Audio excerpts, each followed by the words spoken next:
Exquisite. Yes, the taste on my lips, it's exquisite. I lick my lips and taste again. What can be of these sugary intentions? I'm confused as to how someone can be such an envision of sublime Orphic perfection. Time and time again, you've been modeled by things of this environ, conception from thought, then created from the surrounding. The world moves through hellish impatience and indignation, but it's amazing that you were still formed from this delicate conflagration. A flame's fingers, elongated wisp, grow longer and bigger as it whips and twists. It twirls with another finger, and they embrace in an elegant, mesmerizing tryst. And through a spark of chance, you, a fairy, now exist. From the world's most mundane inane, through entropy and observance, you were called into quintessence. A warrior class, no doubt, in the way you viciously battle your enemies in bout. Watching amicably, I am utterly devout to your emboldened ways that you elegantly wear proud. The sugar I produce for you, spun from the core of the apple my eyes refuse to leave. My goodness, I really cannot believe how beautifully made a fairy can be.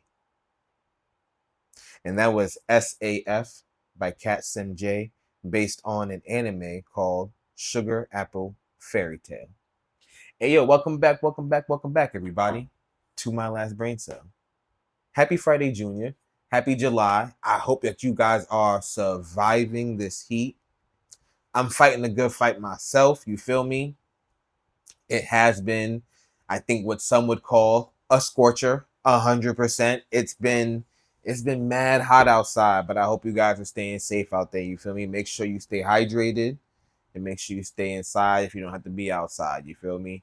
And if you got kids, make sure they staying hydrated too. I know kids like to drink juice, but that's not staying hydrated. Get them little niggas some water. But anyway, like I said, welcome back. Happy Friday, Junior. All that good stuff.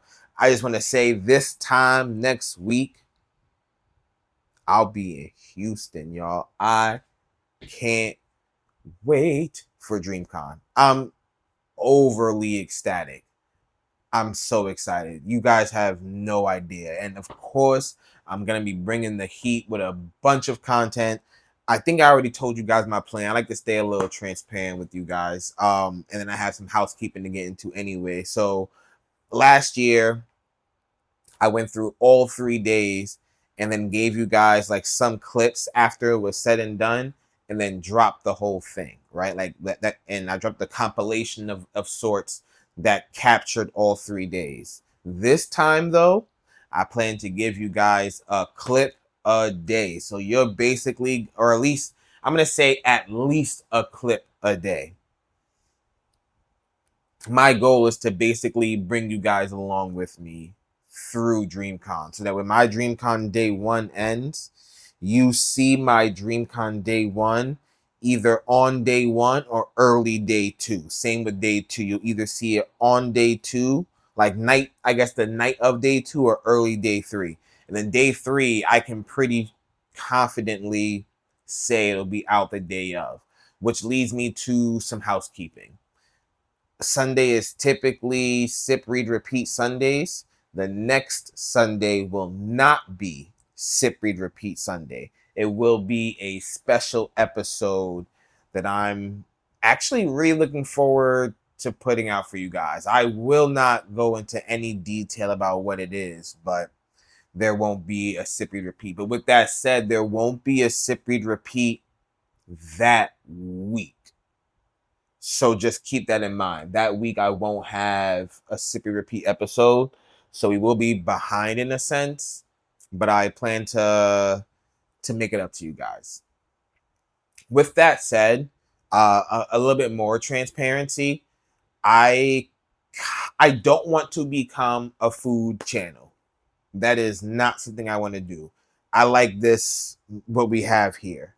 But I think I'm going to change Sip, Read, Repeat after this book. And this is probably a little too transparent for y'all. So I think that's all I'll say is that after we finish reading Children of Blood and Bone, the premise and concept, the everything about Sip, Read, Repeat is going to go through a massive overhaul. But we'll cross that bridge when we get there. But I'm understanding, I think, how to use the gift that I have, my gift of gab, if you would. And I don't feel like I'm properly utilizing it on Sip Read Repeat. I haven't been wanting to do Sip Read Repeat for a while, which is how I know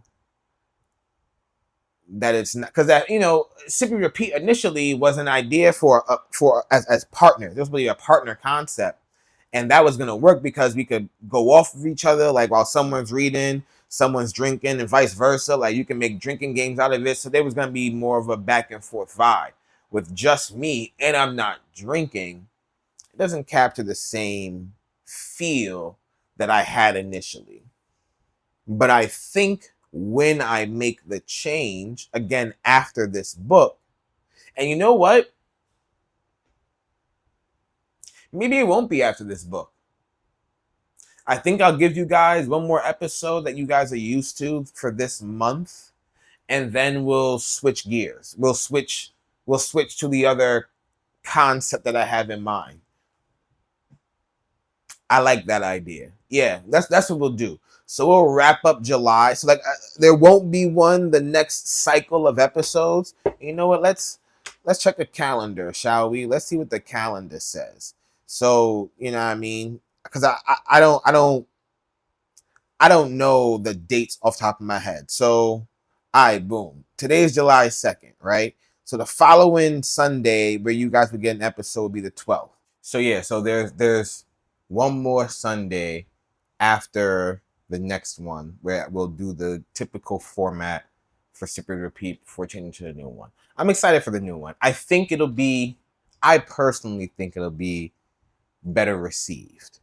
So I think it'll be helpful for me too in the long term. But anyway, I know why you guys are here too. Question of the day. And today's question of the day is super simple. You could pick one cartoon, not animated show, cartoon. So like DC cartoons count, not the movies. I'm talking about the cartoons we had as kids. Teen Titans. You can use Teen Titans Go, Bluey, things like that.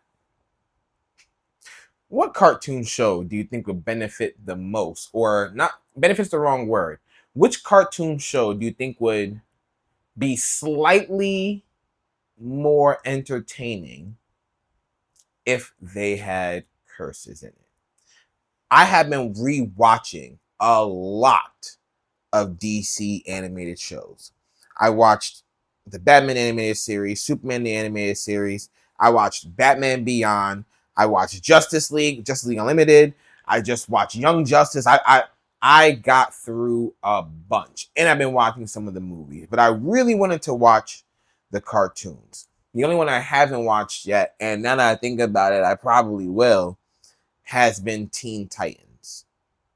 But man, those shows were incredible. And I truly think of all of them, I think that the Justice League Unlimited, so the second part, would have benefited or been just that much better if it had some curses in it. Just based on some of I feel like the cartoons that we had as kids definitely teeter-tottered on the mature, right? They pushed the boundaries as far as what they allowed kids to see. If we thought a show was G, it most certainly was probably pushing PG-13, right? Just as far as things that they would say. At one point, Green Arrow makes a sexual advance towards Black Canary in Justice League. There's that joke about Flash that Wonder Woman or Hawkgirl says to him. He goes, fastest man alive, and one of them go, no wonder you can't get a date. And it's like, what? And so yeah, I do think though that would be the one show to really benefit from curse words. Let me know what you guys think. Put it in the comments. You know what I mean? I do want to know. Cartoon, again, not animated show. So like obviously Simpsons, American Dad, Family Guy, like things of those facet don't count. Anime also does not count because anime does have cursing in it. So cartoons specifically. And while you wrap your heads around that, we'll get the Wheel of Fun. Let's do it, shall we?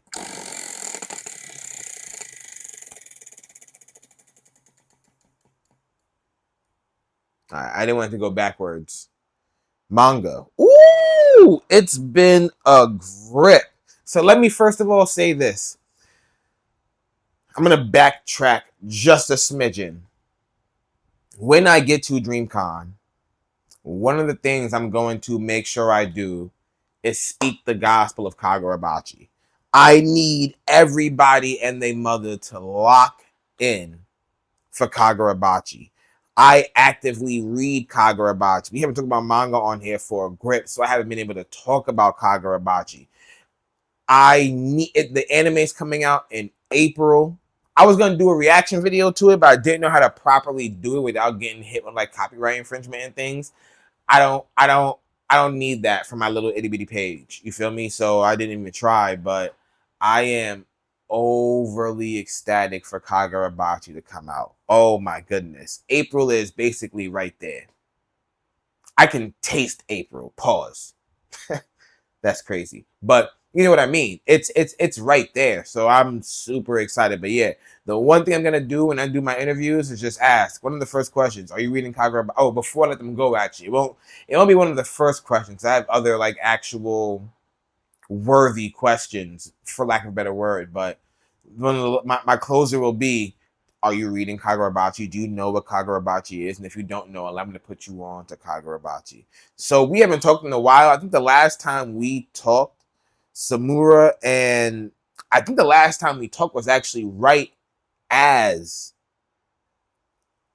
we hit the flashback. So I think we had, I think we talked about Samura versus Chihiro's uncle, with Samura dying, his blade going to his daughter. Chihiro's blade is broken, right? And then we ended that arc with Chihiro having blueprints to combine the N10 with the Cloud Gouger, which is probably going to be insane. We are now in a flashback arc, which has been insane, from the lore we're getting as far as the material used to make the enchanted blades, to some of the another sword smith, I should say, who has a shadow clone jutsu sorcery, learning that Chihiro's dad was a no-name but had a great relationship with Chihiro's mom, who also was a no-name but became a somebody because of the lineage that she's from. There's so much to unpack. Also trying to understand ultimately who is the real enemy and how we got here. Here being Chihiro's timeline, or Chihiro's time in the present, right? Because we see the villain from the past. We understand kind of what they want to do. But what I don't understand is how Chihiro's uncle became who he is, and if that is really Chihiro's uncle. But anyway, it's been a hell of a ride. Please read Kagurabachi. Ichi the Witch, another phenomenal manga. To me, Ichi the Witch can do no wrong. I'm starting to think I just have a soft spot for magical stories. Because I loved Black Clover.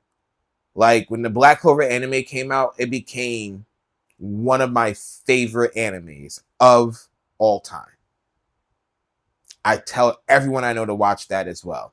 And season 2 will be out in October. I can't wait.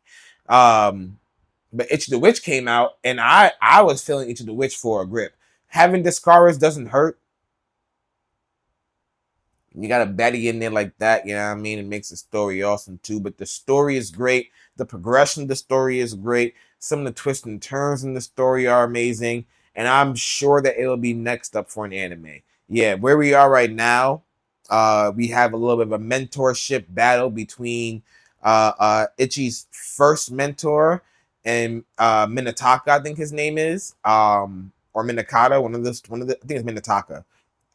And Discaris right now. Like, she's trying to prove that she is the ultimate mentor.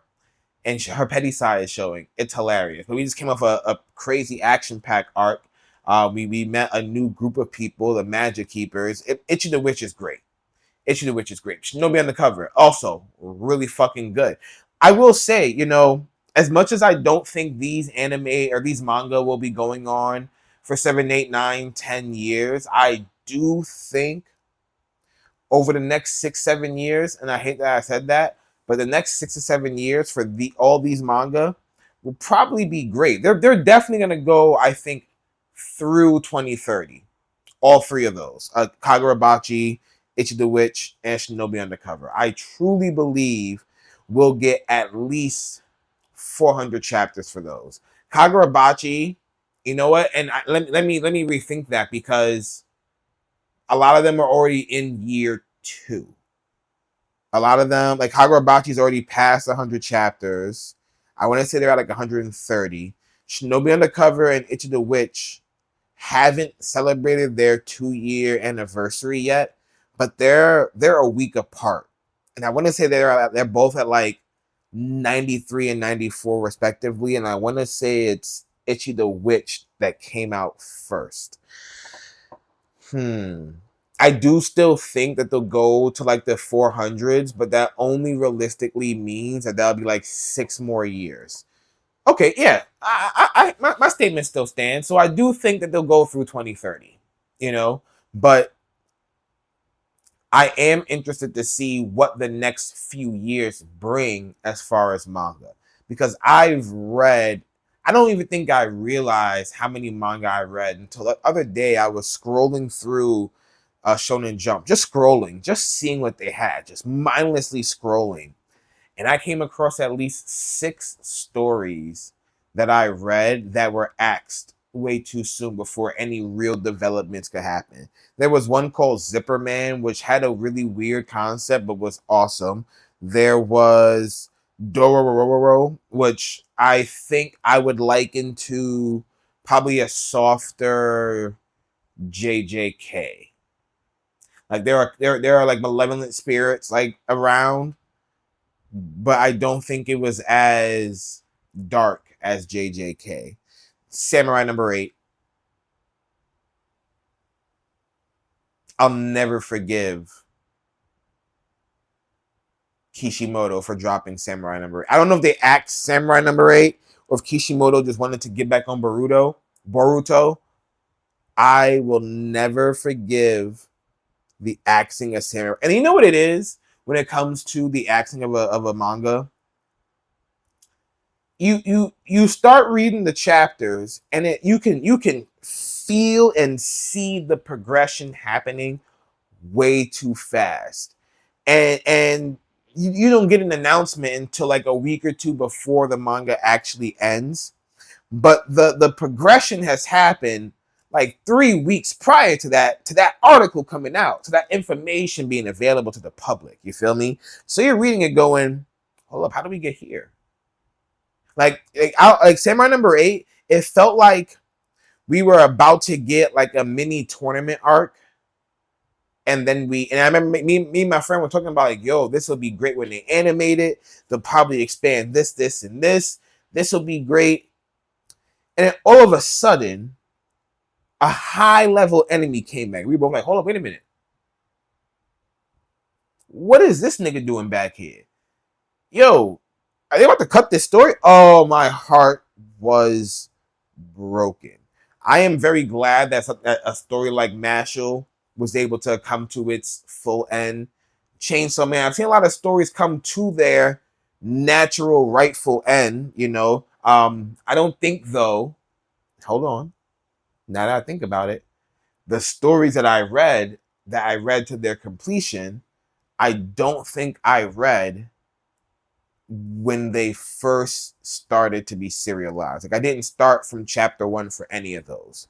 Black Clover, I started reading it after the elf reincarnation arc happened already, I want to say. I don't remember. Because I remember being at a bonfire reading Black Clover. But I don't remember if the elf reincarnation arc had already happened in the anime. But I started reading Black Clover. What I want to say is like it was already deep into its story. I started reading Black Clover shortly before the time skip happened. So I definitely read from the Spade arc onward. Uh, Chainsaw Man. I read it only because I heard the anime was coming. Mashle I was put on to. So but I read that again. That was already, I want to say Mash was probably like maybe 40, 50 chapters in when I started reading it, you know. I say what I have to say. I have not had a chance to read a manga from day one and watch its natural, rightful conclusion come to an end. So I'm really excited with something like Kagurabachi, Ichi the Witch, Shinobi Undercover. I finally started reading Ultimate Exorcist Kyoshi. The powers in that story are insane. I like the idea of the Exorcist crest. I like how the demons are not just inherently bad people. The story is good. I am nervous though, because I can't understand how that story will progress. I don't understand how Kyoshi will get stronger. Like, what does he need to do to get? There's obviously going to be something with this mysterious character Solomon they've been talking about. But I have finally started reading that. But again, that's not when I started reading from chapter 1. So Kagurabachi, Shinobi Undercover, and Ichi the Witch, those are my 3 golden children, if you would, that I started reading from the jump. I saw Kagurabachi. I remember seeing it on Twitter weeks before it debuted. Shinobi Undercover and Ichi the Witch. Ichi the Witch, I saw a couple of days before debut. And Shinobi Undercover, I just happened to see on Shonen Jump, and I jumped to that one because we haven't had a ninja story in forever. Sure, we have Boruto, but that feels less ninja story these days, and it's more just fighting aliens. Let's be real. But anyway, I digress. I feel like I chatted a lot, way too much, some would say. So with that, I bid you all adieu. Thank you all so much. I'll see you Saturday. I'm so excited for Saturday's episode. That's all I'm gonna say. So until then.